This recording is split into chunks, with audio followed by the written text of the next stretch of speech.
Bienvenue dans cette nouvelle vidéo. Aujourd'hui je vous retrouve pour vous présenter un petit peu les achats que j'ai effectués durant le mois de janvier. J'ai essayé de faire des achats réfléchis pour ce mois de janvier. J'ai quand même pas mal de petites choses à vous présenter.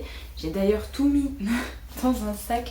J'ai pris le petit sac Kaba que j'avais gratuitement avec l'achat de certains mangas, je sais plus lesquels. Donc je vais vous montrer ça. Je vais commencer d'ailleurs avec tout ce qui est graphique parce que c'est ce qui est au-dessus de la pile. Ce mois-ci je me suis acheté des suites de sagas de graphiques que j'aime bien, que ce soit manhwa ou manga. Notamment avec le tome 18 de Jujutsu Kaisen, donc de JJ Akutami, qui est donc La Passion. Je l'ai déjà lu, tous les graphiques que je vais vous présenter je les ai déjà lus, donc voilà, j'essaie de ne pas faire traîner mes sagas. Je suis très contente d'avoir cette suite. J'ai également pris le tome 5 de Sasaki et Miyano, donc de Chu Haruzono, qui sort chez Akata. Là c'est chez Kiun. Là c'est une histoire, là c'est du shonen, là c'est une histoire de romance contemporaine, BL. J'adore cette série, moi c'est une petite série un peu chouchou que j'aime bien lire, j'adore les dessins, les couvertures, voilà, donc je suis très contente d'avoir la suite. Alors j'ai vu sur le site de manga, j'ai vu sur Goodreads qu'il y avait vachement plus de tomes que ce que je n'imaginais pour cette série. Donc je suis très contente, je pensais vraiment que ça allait s'arrêter au tome 6 et en fait j'ai vu d'autres tomes après, donc on verra. Écoutez, moi j'aime bien, je continuerai à suivre cette série, je pensais juste que ça allait s'arrêter au tome 6, donc je suis très contente d'avoir d'autres tomes après. Et j'ai également pris le tome 4 de la saga White Blood, donc de Lim et Lina, qui sort chez la collection Siku de chez Michel Lafon. C'est une série de manhwa, donc tout en couleur cette fois-ci.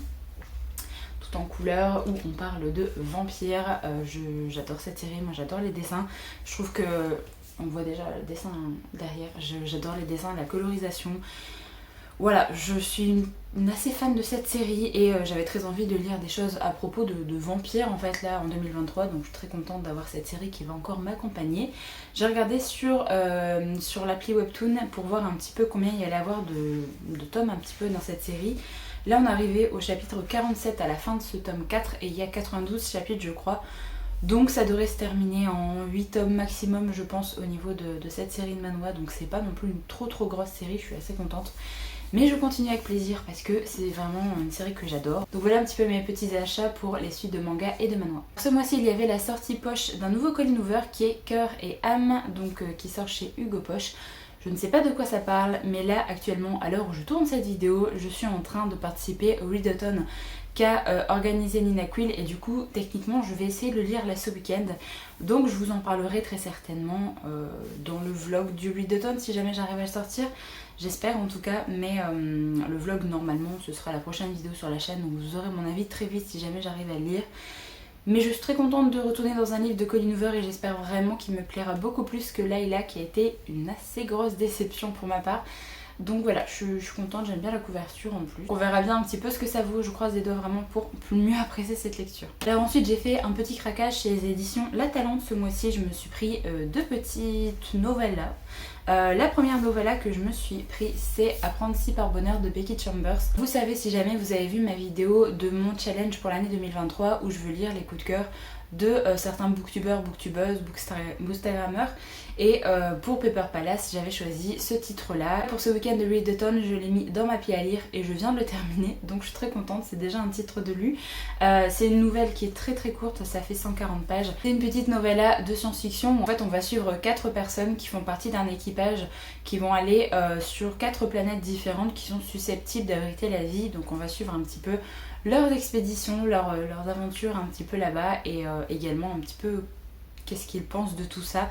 C'est un petit peu introspectif aussi à certains moments, donc voilà, enfin bref, je vous en parle du coup dans le vlog du readathon, donc ça va arriver très vite sur la chaîne, je vais pas m'étendre beaucoup ici. J'ai également craqué pour un titre qui est sorti ce mois-ci, c'est L'impératrice du sel et de la fortune de Ngivo qui sort également chez La Talente. J'ai pris le format un petit peu hardback parce que je le trouve magnifique, le titre est en surbrillance comme ça, le toucher est méga doux et c'est une petite novella également qui fait une centaine de pages je crois, quelque chose comme ça, 117 pages. Alors j'ai vu des avis dessus, mais je ne sais plus vraiment de quoi ça parle. Je vais le lire également ce week-end normalement, donc je vous en reparlerai dans le Readathon, dans le vlog du Readathon. C'est un titre de fantasy, j'ai l'impression. Je vais vous lire uniquement la petite phrase qui est marquée en bas et pas forcément le résumé. Donc c'est un récit splendide, magnifiquement écrit, à la fois tragique et triomphant, qui dévoile une histoire secrète à travers des objets ordinaires de la vie quotidienne. Voilà, et apparemment ça a gagné le prix Hugo 2021. J'ai vu sur Goodreads qu'il y avait le tome 2 et 3 qui étaient déjà sortis en anglais et qu'apparemment cette saga comptait 5 tomes. Si c'est des petits tomes de novella comme ça, franchement ça peut être très très chouette. Donc ça fait partie de la saga Les Archives des Collines Chantantes.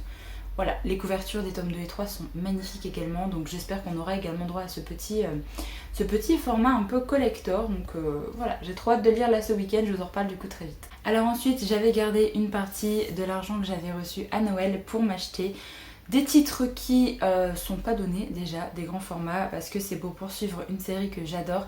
J'avais commencé à lire le tome 3 en numérique, et là j'ai enfin pu me prendre ce tome 3 dans son intégralité en format broché. Donc c'est Justicière, la partie 1 et la partie 2 de Brandon Sanderson. J'ai déjà terminé ce tome 3, donc je suis très contente. C'est pas des livres qui rentrent dans ma palle, de toute façon.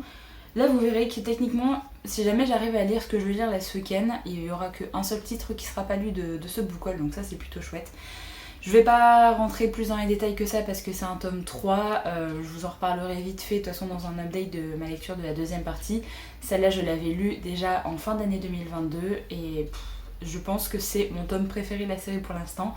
J'ai complètement adoré, je suis très très hypée pour lire la suite, mais il faut que je me lise du coup la petite novella qui se trouve entre le tome 3 et le tome 4, et après je pense que j'essaierai de me prendre Rythme de guerre parce que voilà, j'ai beaucoup trop envie de continuer cette série et je les ai dans ce format-là. J'aime beaucoup lire dans ce format-là aussi.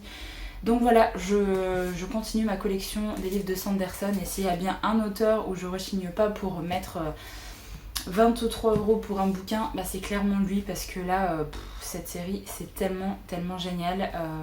Le monde s'étend encore et je me demande où ça va s'arrêter parce qu'il y a tellement de choses qui se passent.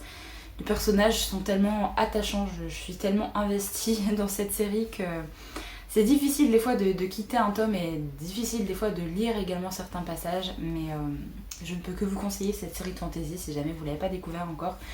Et oui, il y a des gros tomes, oui, cette série est gigantesque, mais franchement ça vaut le coup parce que c'est vraiment un très beau voyage. Et ce mois-ci, vous avez très certainement dû le voir passer sur les réseaux sociaux, il y a eu la sortie du premier projet secret de Sanderson. J'ai d'ailleurs fait un vlog pour ma lecture de ce titre-là. Et donc son premier projet secret, c'est Tresse de la mer Émeraude, donc Sanderson, qui est sorti au livre de poche.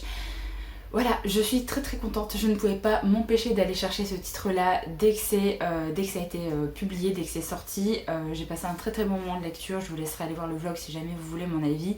Mais on est sur un one-shot où en fait on va suivre Tress qui va partir de son île natale et on va suivre un petit peu ses aventures. C'est clairement un petit roman d'aventure où ça se passe en mer, on a des petites histoires de pirates, où on a vraiment un petit world building et un petit système de magie qui est propre à ce livre-là aussi.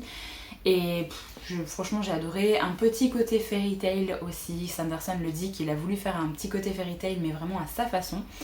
Donc voilà, je vous donne mon avis dans le vlog, je ne vais pas me répéter ici, mais franchement... Je ne pouvais que craquer, c'était pas possible de ne pas acheter ce tome-là ce mois-ci, et je voulais vraiment le lire très vite pour ne pas avoir d'avis qui tombent et qui potentiellement pouvaient me gâcher ma lecture, donc je suis très contente de l'avoir lu très rapidement. Et enfin le dernier titre que j'ai acheté ce mois-ci, c'est un titre en VO, alors qui est déjà sorti en VF aussi, je vous mettrai la couve quelque part, c'est Kindred de Octavia E. Butler. J'ai pris la version VO parce que je préfère la couverture, j'aime vraiment bien ces formats-là et du coup je pense que je me prendrai ces autres titres aussi en VO pour que ce soit un petit peu le même format. Alors, de ce que je sais ici, alors de base je voulais me prendre les titres que j'avais mis dans ma vidéo challenge également pour 2023 où du coup je voulais lire les coups de cœur là notamment de Emily Fox qui avait lu la duologie La parabole du Summer et la parabole je ne sais plus quoi de Octavia E. Butler, et mais là en fait c'est un one shot et comme il était en promo, je l'ai eu à 6 € pour ce titre là. Je me suis dit que j'allais craquer et de toute façon c'est un titre qui me faisait très envie. Il me semble qu'on va suivre Dana qui en fait fait sa vie tranquillement et en gros il va y avoir des voyages dans le temps et elle va se retrouver en 1815 où en fait elle va être prise pour une esclave dans un truc de plantation je crois, quelque chose comme ça. Bref, j'en sais pas plus mais on parle de voyage dans le temps. Moi, je dis oui. Franchement, je dis oui. Et j'ai tellement entendu de bons avis sur cette autrice que je veux la découvrir vraiment là cette année. Et j'ai bien envie de lire plusieurs choses d'elle. Donc je suis très contente de l'avoir pris. Et j'ai vu de très bons avis sur ce titre-là. Donc je pense qu'il va pas faire long feu. En plus, il est vraiment pas long. Il fait 295 pages. Donc je pense que ça va se lire assez vite. Donc voilà, j'en ai terminé avec le petit book haul pour le mois de janvier. Alors petit, il n'est pas si grand que ça, mais les 3 là ont coûté un certain prix. Donc forcément, voilà, je me suis restreinte, mais je me suis dit vraiment... J'essaye d'acheter des choses qui me plaisent vraiment beaucoup et oui j'ai pas acheté forcément beaucoup de nouveautés de ce mois-ci parce qu'il y en a beaucoup qui sont sortis mais je voulais vraiment me focaliser sur des auteurs que j'adore avec notamment Sanderson, voilà.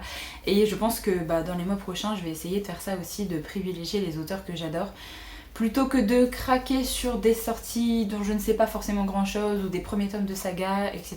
Donc c'est un peu compliqué des fois de se réfréner quand on voit beaucoup de sorties. Mais en même temps j'ai envie de découvrir la suite par exemple des Archives de Recharge, j'ai envie de lire beaucoup plus de Becky Chambers, donc forcément je vais essayer d'axer mes achats aussi sur ça. Mais j'ai quand même craqué pour une nouveauté parce que forcément le Engivo là pour ce mois-ci, je l'ai vu passer sur les réseaux sociaux, j'ai vu de très bons avis, je trouve que ça a l'air d'être assez particulier, assez atypique comme lecture, donc forcément je me suis laissée tenter. Et j'essaye aussi de poursuivre mes séries de graphiques parce que j'ai pas envie d'en entamer beaucoup et de les laisser de côté, donc j'essaye d'être raisonnable. Cette année, est-ce que je vais réussir à être raisonnable au niveau de mes achats? Je ne sais pas. Mais en tout cas, ça s'annonce plutôt bien parce que je suis contente d'avoir déjà lu quasiment tout ce que j'ai acheté ce mois-ci.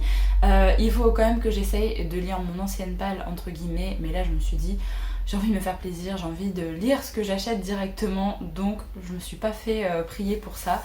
Donc voilà, pour ce petit book haul du mois de janvier, n'hésitez pas à me dire un petit peu quels ont été vos achats pour ce mois-ci. Est-ce que vous avez craqué pour des nouveautés de la rentrée littéraire de janvier ou est-ce que vous avez priorisé des achats pour par exemple vos auteurs ou vos autrices chouchous? N'hésitez pas à me dire ça dans les commentaires. Du coup j'espère vraiment que la vidéo vous a plu et vous a peut-être permis de découvrir certains titres. Moi je vous retrouve très bientôt dans une prochaine vidéo, donc en attendant prenez soin de vous.